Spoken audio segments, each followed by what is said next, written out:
The climb was becoming more difficult towards the top of the coconut palm, where I could see the massive chocolate buffet perched precariously across the broad fronds. The breeze in the leaves sounded like the rustling of pages in my journal. I heard the snipping sound of scissors in my ear and was startled to awake eye to eye with a very large hermit crab.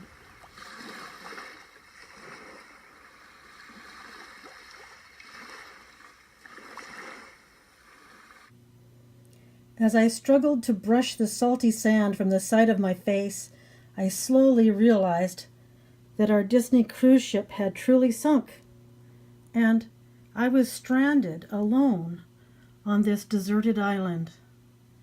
And now I had to face the real nightmare.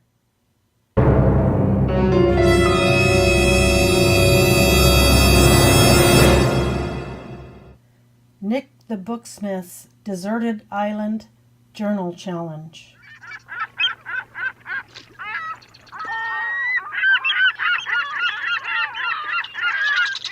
I still have the 4 items any sane crafter would stash in their waterproof waste pack: glue, scissors, needle and thread, and a stack of paper. Mine is coffee dyed, of course. I found this page of mermaids, selfies, and propaganda stuck to an aloe plant and 3 other items that I washed ashore. My distress ink, how appropriate, and a dauber. Some fabric, and a gutted book cover.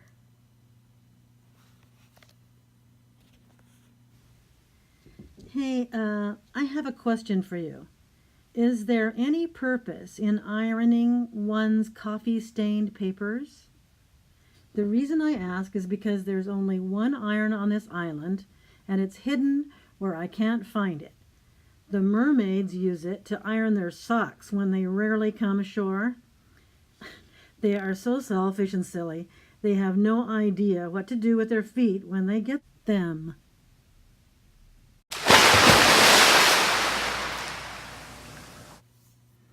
Hi, my name's Michelle Cooper, and I have joined the Nik the Booksmith Deserted Island Journal Challenge. And this is my journal.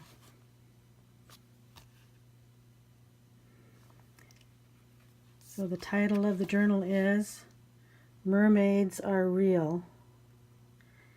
I used a gutted book cover to bind my book. It has 2 signatures in it. The title page is one of the cutouts from the printed paper. This is coffee dyed paper.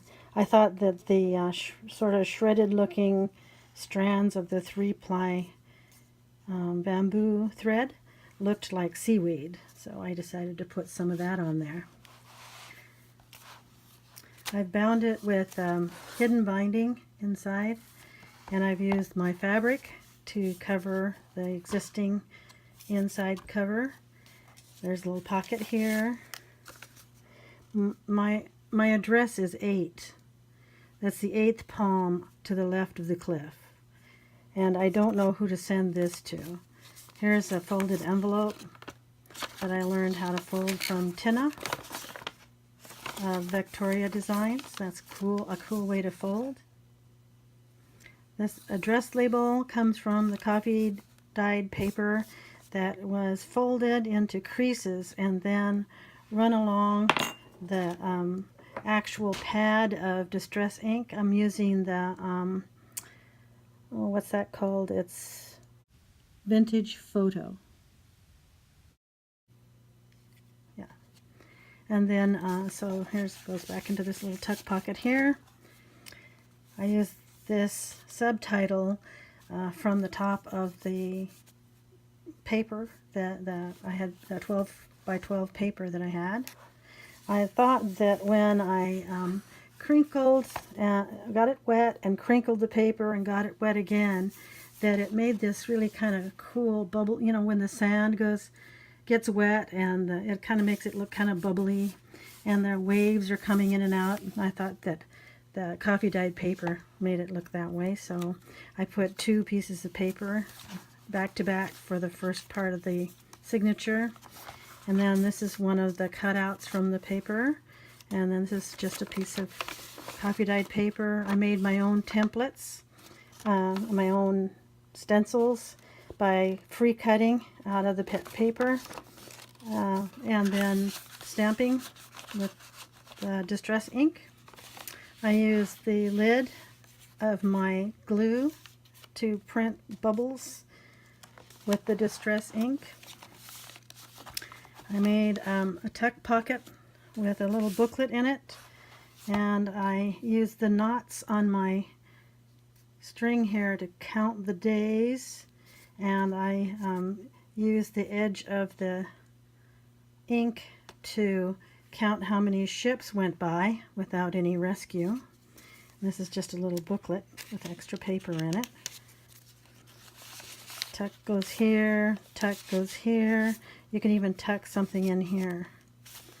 So that's that one. There's more of my stencil that I made. I made 2 different kinds of fish, and I made a couple of different kinds of starfish as well. And to get the white markings on the starfish, I just made the ink extra dark, and then I took my needle and scraped out some of the under color from the paper. And then this is like a feather. If you were on the beach, you'll find a feather. So I made this feather out of torn paper, coffee dyed paper, cut and glued.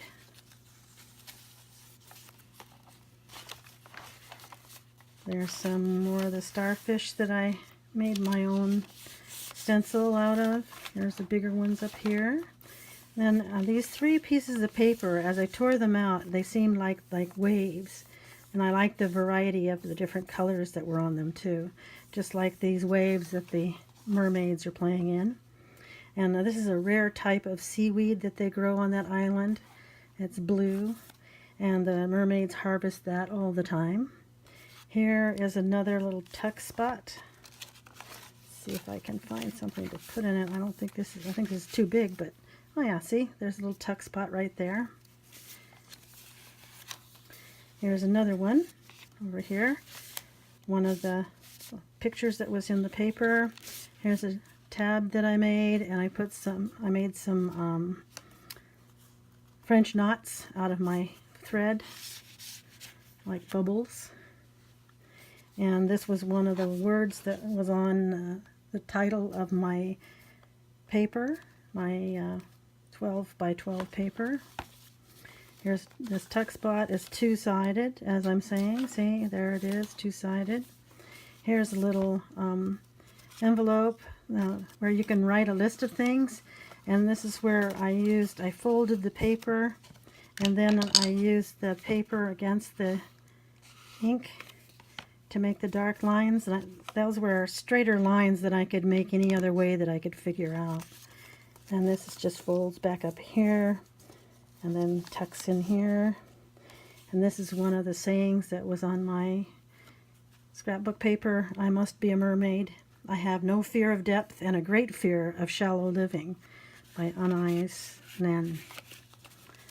So more of my stencil. Big starfish, little starfish. Here's a pocket that I made from some of the fabric, and then I made I cut out part of this and made a tag out of it. More fish. I cut this out of the top of one of the pages of the paper. That's the first signature. Here's the second signature with the texture that I like so much. Looks like wet sand and waves. Okay, and then this is the name of the collection. It's called Sea Maiden from Authentic. There's my stencil, my label that I made by folding and using the ink. Here's some stitching from of my bamboo thread that's stitched onto there and then glued around. Here's another tuck spot. Here's a longer one. You could put several things in here. More stenciling. More stenciling. Okay, and then here's a little tag that I made with the fabric, a little leftover fabric. Here's that was my first try with the folded paper, and it seemed to work very well. You can also, this is several different tucks. You can tuck it there, tuck it there. You can actually tuck it in here and tuck this in here as well. Short page. And here's a tag that I made by cutting the bottom of the printed paper and then attaching it to a tag. And that goes into this tuck spot here.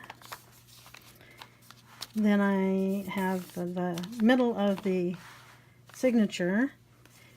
If life starts getting you down, just remember to come up for air. Oh yeah, this is the crab I was telling you about. He's a little shy because he's molting right now. I call him Sheldon. Okay, then here is a part of my shopping list. Another word that was on my paper at the heading. You know what kind of paper we're talking about here, don't you? I couldn't find any lettering that had the word letter T on it, but that's it. And then with a little pull tab here. This I'm trying to write a letter to the chief of this Mermaids. Her name's Sea Maiden, and I was going to write a letter to request that maybe she could send some ships my way so I could be rescued. This is tucks in, but I don't quite know what goes for postage on this island here. Here's some more stuff. Here's another tuck spot up at the top and a little booklet. You can write some more things. More stamping. There's another tuck spot here. One of the cards from the paper. And this is the back page where it says, "To unpathed waters, undreamed shores, Shakespeare." And this is the last page, last of the book and the cover. And these were my stencils that I freehand cut out of there without any drawing and used in my book. So that was a lot of fun. I just want to say thank you very much for watching, and thank you, Nick, for the inspiration, because I've made some journals before, but I've never had any opportunity to do a challenge like this, and so it inspired me and made me feel like joining in. So that was really a lot of fun. Thanks again. Thanks for watching. Bye. I'm exhausted after all this effort making my first challenge journal. I think I'll just lie down for a minute. The waves, they sound so soothing as they go in and out over the sand. I begin to dream again, hearing the soft, hypnotic whisper of Nick's voice in the waves.